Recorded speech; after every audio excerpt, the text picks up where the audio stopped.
All right, so we have a short screencast here to review some of the more important aspects of Alexander the Great. Here we see this is the expanse of his empire, right? So the more lightly shaded colors is the expanse of Alexander the Great's empire. We also see on the map the route that his army took.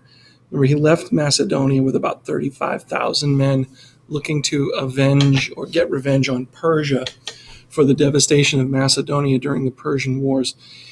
He also certainly was looking to conquer and expand his empire, right? He's a king, an emperor, he's an empire builder. And so Macedonia, his father had built a Macedonian kingdom that really kind of came to control the western edge of the Aegean here. But he was looking to expand into the eastern edge and further. So initially, he met with his first foray into Asia Minor. I zoomed in on Troy, going to Troy first because he's paying homage to the Greek heroes from the Bronze Age. Remember, he thinks of himself more of really a Bronze Age type of Greek than a classical Greek. And he works his way down this coast, meeting with support from the locals, because remember, they are really the descendants of Greek colonists. So he's seen as a liberator here. As he moves his way through Asia Minor, he consults oracles, the Oracle of Apollo, works his way down to the coast again, works his way down through here again. Remember, it's easy to travel along the coast because you can float, although he did break up his navy here, so he was marching here. Into the Nile River Valley, the conquest of Egypt. He built a city called Alexandria that became one of the great cities of the Hellenistic world. Then circled out and then went through modern-day Iraq and Iran, what was called then the Persian Empire. Here's the Tigris and Euphrates River. This is the Mesopotamia, this region, and he was able to depose the Persian king and claim Persia as his. But that wasn't enough for Alexander the Great with his ambition.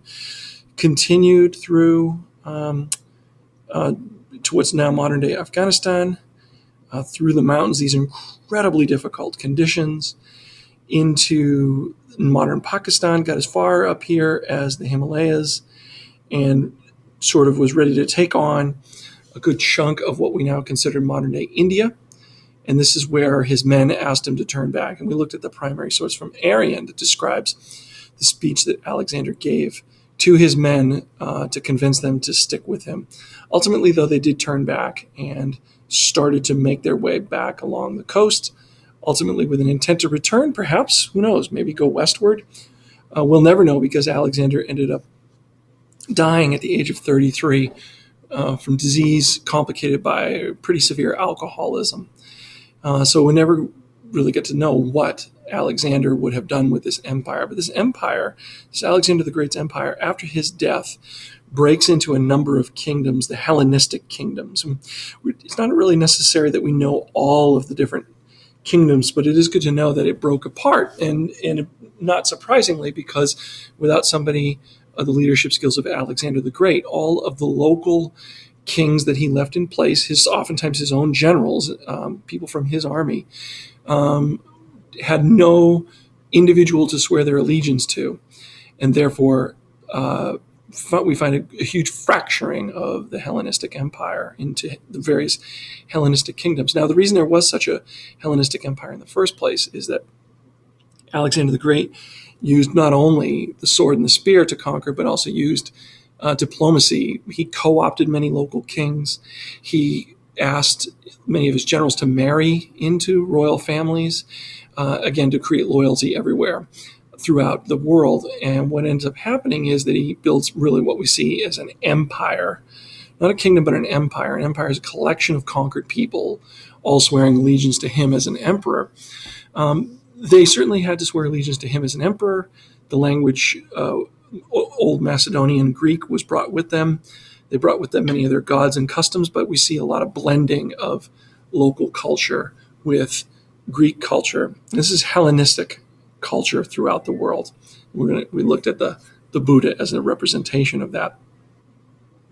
So important takeaways, remember, is that the reasons for the invasion of Persia, where he went, why he went there, and how he established a political system to rule such a place. What happened to this place after his death. And consider what the map tells us about why he went where he went as well.